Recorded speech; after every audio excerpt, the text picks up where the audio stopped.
नमस्कार दोस्तों, स्वागत है आप सभी का आपके अपने YouTube channel GK search engine पर। तो दोस्तों, आज के इस वीडियो में हम बात करेंगे राजस्थान करंट अफेयर्स के साप्ताहिक रिवीजन के बारे में। 5 से लेकर 11 सितंबर तक के राजस्थान करंट अफेयर्स के इम्पोर्टेंट 20 क्वेश्चन जो पिछले 7 दिनों में बने थे, उन सभी को हम इस वीडियो में डिस्कस करने वाले हैं। तो पूरा वीडियो बहुत ध्यान से देखना और वीडियो की जो PDF फाइल है वो आप वीडियो के डिस्क्रिप्शन बॉक्स से डाउनलोड कर सकते हैं।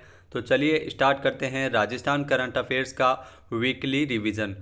पहला क्वेश्चन है, हाल ही में डॉक्टर भीमराव अंबेडकर राजस्थान दलित आदिवासी उद्यम प्रोत्साहन योजना 2022 के प्रारूप को मंजूरी किसके द्वारा प्रदान की गई है? तो हाल ही में इस योजना को CM अशोक गहलोत ने मंजूर किया है। राजस्थान के मुख्यमंत्री अशोक गहलोत ने राजस्थान में जो आदिवासियों और दलितों के लिए नई योजना का शुभारंभ किया गया है, इस योजना का नाम है राजस्थान में डॉक्टर भीमराव अंबेडकर राजस्थान दलित आदिवासी उद्यम प्रोत्साहन योजना।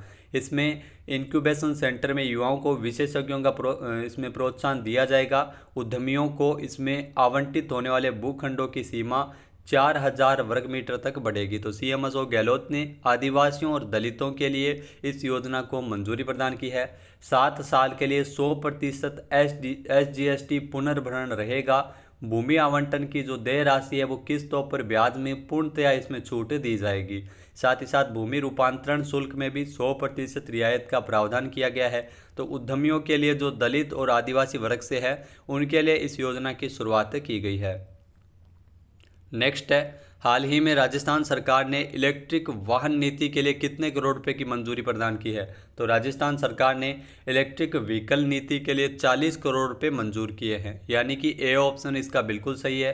राज्य सरकार ने राजस्थान में इलेक्ट्रिक वाहनों को प्रोत्साहन देने के लिए राजस्थान इलेक्ट्रिक वाहन नीति REVP के तहत इलेक्ट्रिक वाहनों की खरीद में योगदान देने के लिए 40 करोड़ रुपए के कोष को मंजूरी प्रदान की है। 1 सितंबर से राजस्थान में नई इलेक्ट्रिक व्हीकल नीति है वो लागू की गई है। इसके माध्यम से इलेक्ट्रिक वाहनों की खरीद पर सरकार द्वारा सब्सिडी दी जाएगी। नेक्स्ट क्वेश्चन है, हाल ही में देश के सभी राज्यों के विधानसभा अध्यक्षों का और उपाध्यक्षों का सम्मेलन आगामी नवंबर माह में राजस्थान में कहां आयोजित किया जाएगा? तो इस सम्मेलन का आयोजन है वो राजस्थान के उदयपुर में होगा, यानी कि D ऑप्शन इसका बिल्कुल सही है। राजस्थान के उदयपुर में सभी राज्यों के विधानसभा अध्यक्षों का और उपाध्यक्षों का सम्मेलन है वो इस साल के नवंबर माह के अंत में हो सकता है। 11 साल बाद फिर से राजस्थान को ये पीठासीन अधिकारियों का और सचिवों के सम्मेलन की मेज़बानी मिली है। इस सम्मेलन का उद्घाटन लोकसभा अध्यक्ष ओम बिड़ला के द्वारा किया जाएगा और इसके लिए विधानसभा की ओर से और राज्य सरकार के सहयोग से 6 करोड़ रुपए का प्रावधान भी रखा गया है। तो ये 83वां सम्मेलन होगा, जबकि सचिवों का 59वां सम्मेलन है वो नवंबर माह में राजस्थान के उदयपुर में आयोजित होने वाला है।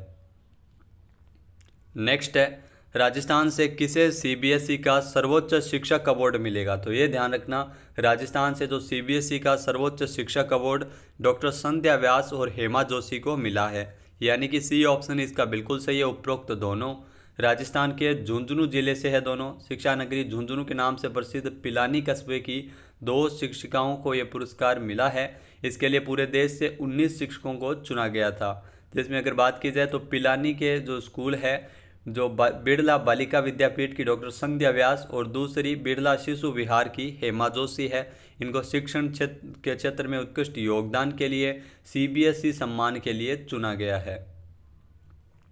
नेक्स्ट है, हाल ही में 5 सितंबर को शिक्षक दिवस के अवसर पर राज्य स्तरीय शिक्षक सम्मान समारोह कहां आयोजित किया गया था? तो 5 सितंबर को राजस्थान में राज्य स्तरीय शिक्षक सम्मान समारोह का आयोजन है वो जयपुर में किया गया था, यानी कि C ऑप्शन इसका बिल्कुल सही है। जयपुर में अगर बात की जाए तो शिक्षक दिवस के अवसर पर जो बीते 5 सालों में शिक्षा के क्षेत्र में किए गए उत्कृष्ट कार्यों के आधार पर ब्लॉक स्तर से 1074 शिक्षकों को, जिला स्तर पर 99 और राज्य स्तर पर 98 शिक्षकों को सम्मानित किया गया था। इसके अलावा शिक्षा विभाग के 6 अधिकारियों को भी सम्मानित किया था। वर्तमान में जो शिक्षा मंत्री है डॉक्टर BD कल्ला के द्वारा ये पुरस्कार दिए गए थे।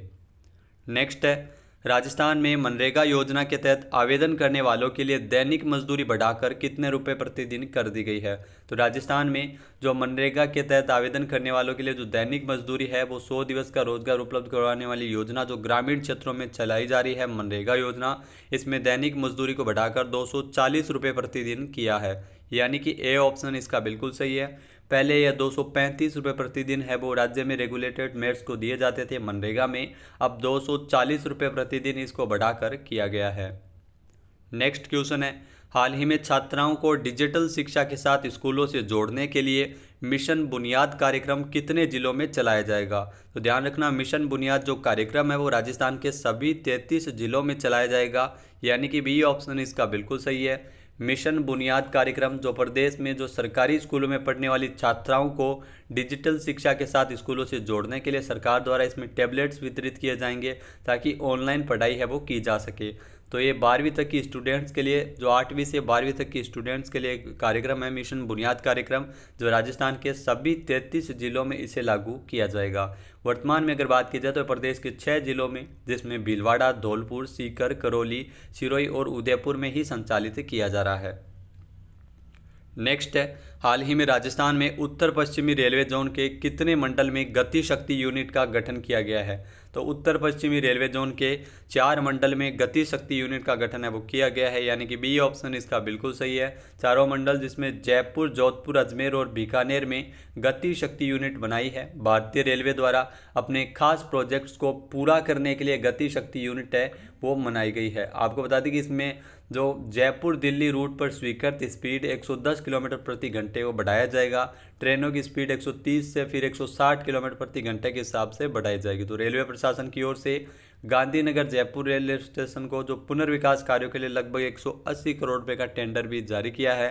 तो गति शक्ति यूनिट जो विकासात्मक कार्य में गति प्रदान करने के लिए केंद्र सरकार द्वारा जो रेलवे के माध्यम से गति शक्ति यूनिट का गठन है वो किया गया है।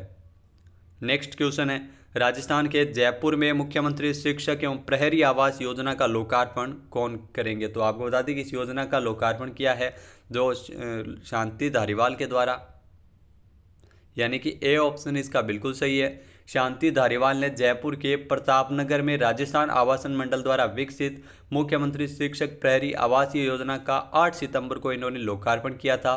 विश्व साक्षरता दिवस के अवसर पर इस योजना को लॉन्च किया गया था।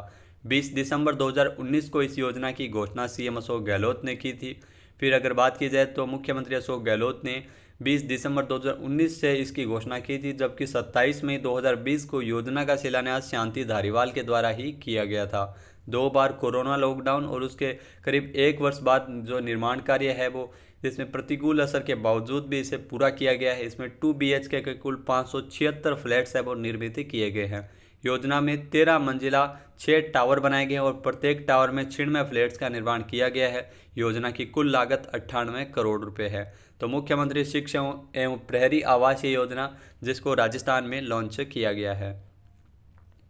नेक्स्ट है, राजस्थान में 9 सितंबर से शुरू की गई इंदिरा गांधी शहरी रोजगार गारंटी योजना के लिए कितना बजट रखा गया है? तो इस योजना के लिए 800 करोड़ रुपए का बजट रखा गया है, यानी कि ए ऑप्शन इसका बिल्कुल सही है। राजस्थान में जो शहरी क्षेत्रों में 100 दिन का रोजगार उपलब्ध करवाने के लिए राजस्थान सरकार इंदिरा गांधी शहरी रोजगार गारंटी योजना लेकर आई है और इसके लिए वित्त वर्ष 2022-23 के लिए 800 करोड़ रुपए का बजट रखा गया है। इसमें 18 से 60 वर्ष की उम्र के सभी सदस्य इसमें पात्र होंगे। योजना में जॉब कार्डधारी परिवार ही रजिस्ट्रेशन करवा सकेंगे और 15 दिन में इसमें रोजगार उपलब्ध करवाए जाने का प्रावधान है। तो 800 करोड़ रुपए का बजट है वो इसके लिए रखा गया है। 9 सितंबर से इस योजना का शुभारंभ है वो राजस्थान सरकार द्वारा किया गया है। नेक्स्ट है, हाल ही में राजस्थान में मुख्यमंत्री चिरंजीवी जीवन रक्षा योजना की शुरुआत कब से हुई है? तो राजस्थान में मुख्यमंत्री चिरंजीवी जीवन रक्षा योजना की शुरुआत 6 सितंबर 2022 को की गई है, यानी कि सी ऑप्शन इसका बिल्कुल सही है।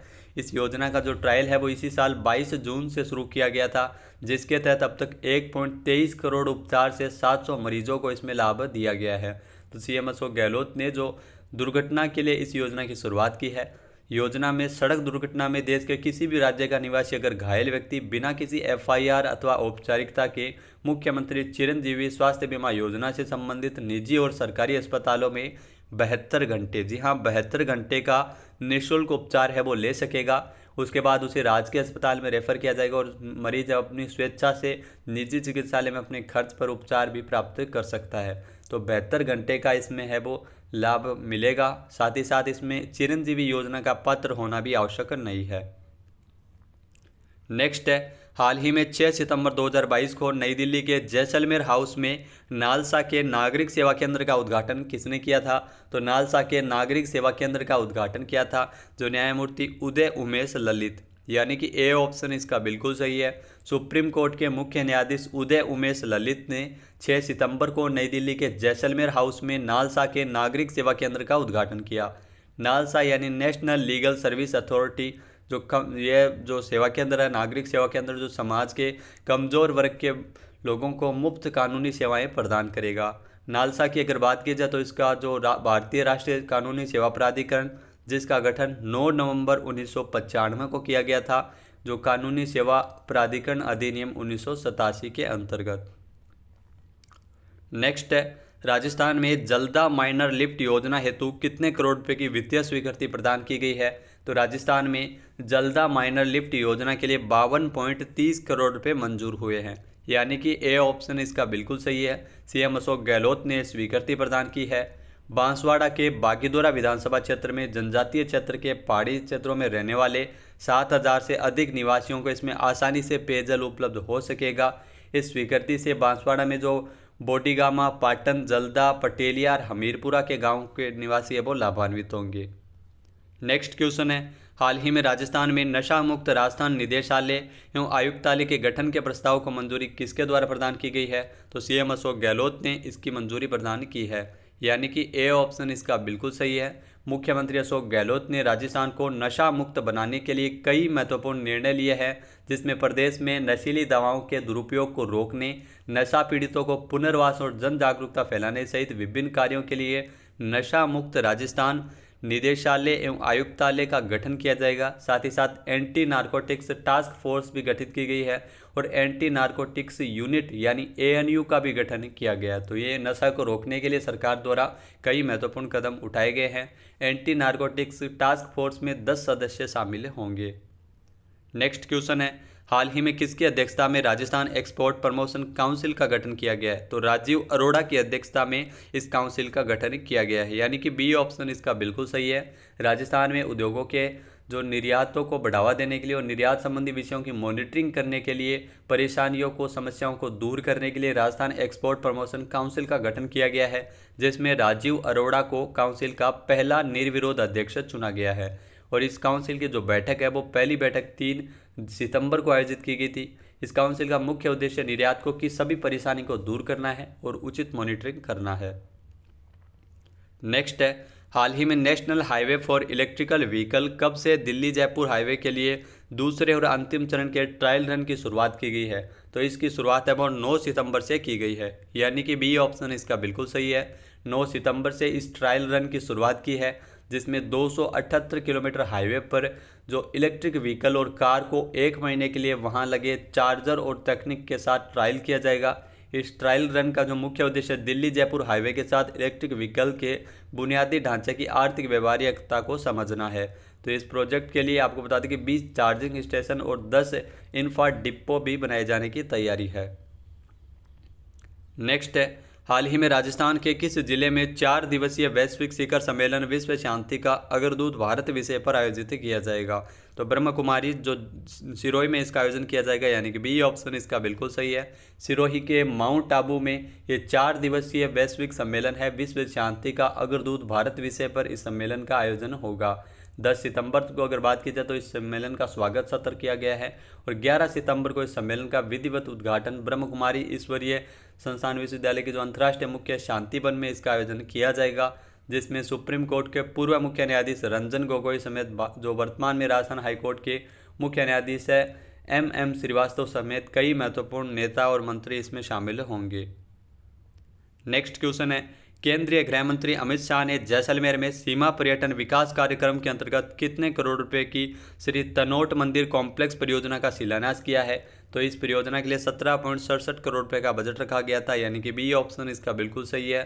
केंद्रीय गृह मंत्री अमित शाह ने जैसलमेर में सीमा पर्यटन विकास कार्यक्रम के लिए 17.67 करोड़ रुपए की जो तनोट मंदिर कॉम्प्लेक्स परियोजना का शिलान्यास किया है। इसके माध्यम से तनोट राय मंदिर जो जैसलमेर में सीमा बॉर्डर पर स्थित है, जिसको एक पर्यटन हब के रूप में विकसित किया जाएगा। ये कॉम्प्लेक्स परियोजना है जिससे यहाँ आने वाले युवा तनोट माता के मंदिर करने के दर्शन के साथ साथ बहादुर सैनिकों के शौर्य और बलिदान की वीर गाथा को भी करीब से जान पाएंगे। तनोट माता की अगर बात की जाए तो 1965 में भारत पाकिस्तान युद्ध के दौरान तनोट राय माता मंदिर परिसर में पाकिस्तान द्वारा कई बम गोले गिरवाए गए थे, लेकिन तनोट माता के चमत्कार से कोई भी गोला नहीं फटा था। नेक्स्ट क्वेश्चन है, राजस्थान में जो अधिस्वीकृत पत्रकारों के बच्चों के लिए पोस्ट मैट्रिक स्कॉलरशिप योजना को मंजूरी किसके द्वारा प्रदान की गई है? तो सीएम अशोक गहलोत ने इस योजना को मंजूरी प्रदान की है, यानी कि सी ऑप्शन इसका बिल्कुल सही है। राजस्थान के मुख्यमंत्री अशोक गहलोत ने राजस्थान में जो अधिस्वीकृत पत्रकारों के बच्चों के लिए प्री मैट्रिक एवं पोस्ट मैट्रिक स्कॉलरशिप योजना को मंजूरी प्रदान की है। इसके माध्यम से पोस्ट मैट्रिक स्कॉलरशिप योजना के तहत उच्च शिक्षा संस्थानों में अध्ययनरत अधिस्वीकृत पत्रकारों के बच्चों को इसमें स्कॉलरशिप दी जाएगी। इसमें हॉस्टलर्स को 4,000 से 13,500 और डे स्कॉलर्स को इसमें 2,500 से 7,000 रुपये की स्कॉलरशिप का प्रावधान किया गया है। तो पोस्ट मैट्रिक स्कॉलरशिप योजना को 4 वर्गों में इसमें बांटा है। इसकी क्रियान्विति से जो राजस्थान में पत्रकार और साहित्यकार कल्याण कोष से बच्चों जो पत्रकारों के बच्चों को स्कॉलरशिप देने के लिए स्वीकृति प्रदान की है। नेक्स्ट क्वेश्चन है, हाल ही में राजस्थान की पहली हरक्यूलियन ट्रायलथॉन रेस का आयोजन कहाँ किया जा रहा है? तो इस रेस का आयोजन है वो राजस्थान के उदयपुर में किया जा रहा है, यानी कि बी ऑप्शन इसका बिल्कुल सही है। राजस्थान में पहली बार इस तरह की रेस है वो आयोजित हो रही है। 10 सितंबर 2022 को जिलों की नगरी उदयपुर में राजस्थान की पहली हरक्यूलियन ट्रायलथॉन रेस का आयोजन है वो किया जा रहा है, जिसमें देश के कोने कोने से 150 से अधिक खिलाड़ी इसमें हिस्सा ले रहे हैं।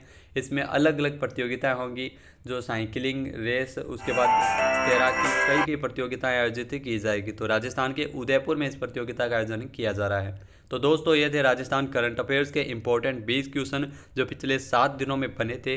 वीडियो आपको कैसा लगा हमें कमेंट बॉक्स में ज़रूर बताइएगा। PDF फाइल आप वीडियो के डिस्क्रिप्शन बॉक्स से डाउनलोड कर सकते हैं। जय हिंद, जय भारत, जय राजस्थान।